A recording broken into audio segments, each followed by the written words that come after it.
President Joe Biden is going to need a strong showing of support from his 2020 coalition of voters if he wants to win the election again in November. And right now he is struggling with one key part of that coalition, young black voters. Yeah, so Renee Marsh sat down with some students at historically black colleges and universities here in Atlanta to dig deeper into why they're hesitating.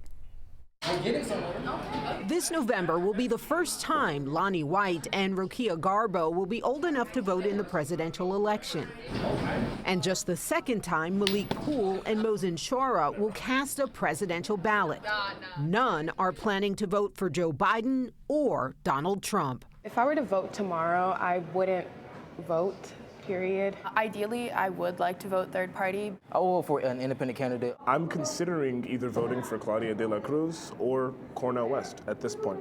If there is no substantive policy change when it comes to the genocide in Gaza, then there's not really a discussion for me. When we met at this barbecue restaurant in Atlanta, all four told me they were raised and originally registered as Democrats. But this year, the president's handling of the Israel-Gaza war has turned them away. I think what Biden has done in aiding and abetting in a genocide is just something I cannot stand for. You're willing to withhold your vote in the presidential election unless there is a ceasefire. Yes. And it's implemented. Yes. Not voting could mean Donald Trump gets into office. Do you think he'll be better on Gaza?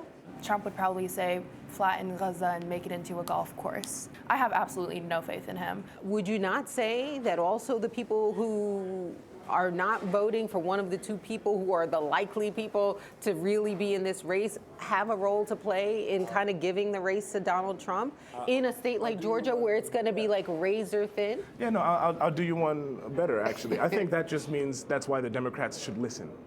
Exactly. Radical and more tapped in than their peers is how the group describes themselves. Rokia even helping to organize this demonstration in Atlanta last October, calling for peace and aid for the Palestinian people. While they don't speak for the majority of black voters, their dissent poses a real concern for Democrats in battleground states like Georgia, where Biden won by fewer than 12,000 votes. Black voters under age 30 made up only about 6% of voters in Georgia in 2020.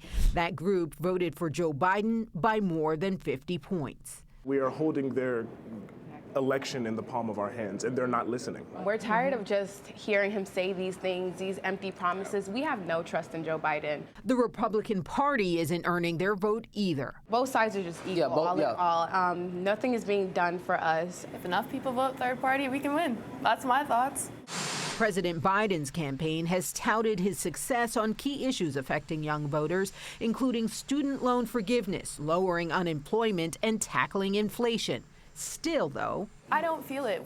People may be employed, but can they survive off of it? The federal minimum wage has stayed the same since 2009. I was 5 in 2009. I'm 20 years old now. Right? I work at Goodwill now for $12 an hour. and cost of living keeps increasing, especially here.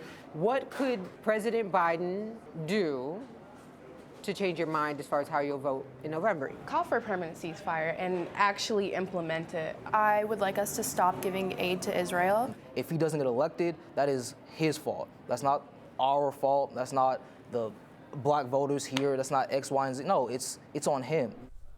And it's these votes that both the Biden administration and the Trump administration are going to be fighting for come November. Now, when asked about dissent among some black voters, the Biden campaign says their priority is direct messaging to the group on the president's achievements.